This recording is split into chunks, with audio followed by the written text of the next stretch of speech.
ever since the 1.6 litre V6 turbo engines with enhanced energy recovery systems were brought into F1 in 2014, there's been all sorts of hoo-ha and controversy about, oh, they shouldn't have brought them in, blah blah blah, and they're far too quiet and the cars are too slow.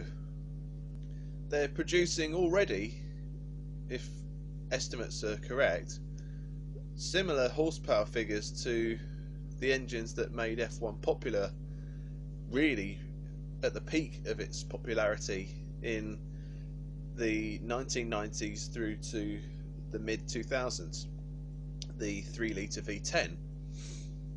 But here's the point.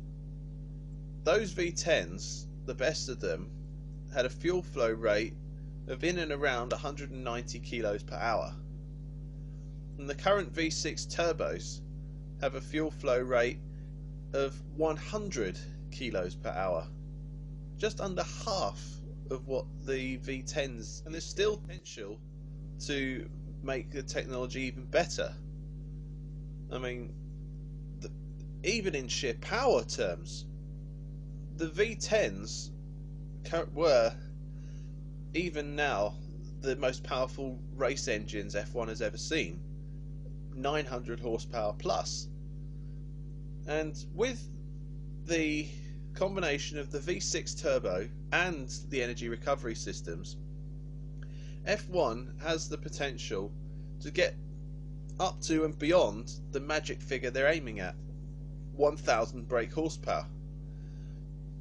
And yes, those sorts of figures were seen and exceeded indeed in qualifying sessions in the 1980s, peaking in 1986, where we had a BMW engine producing in and around 1300 horsepower, and as some people would have said, even having that much power, you still felt you didn't have enough.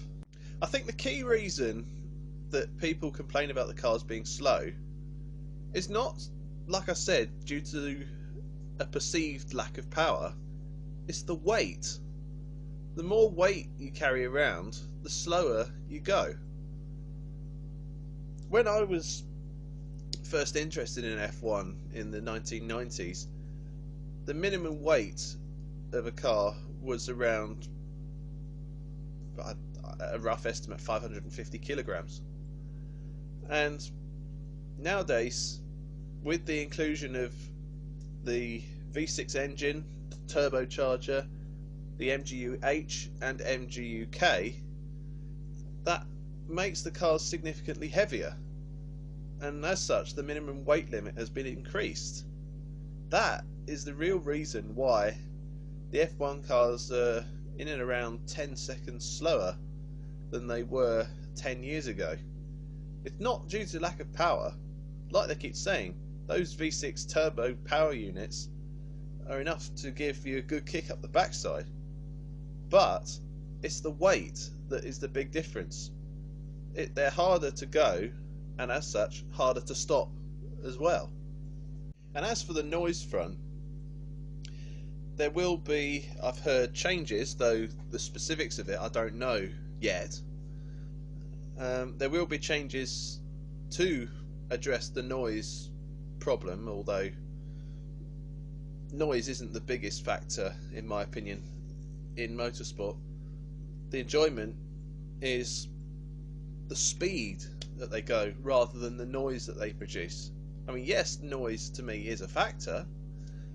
I mean, it was hearing those V10s that day in 1996 on the TV that got me interested, and it was cemented by the fact that Damon Hill became world champion.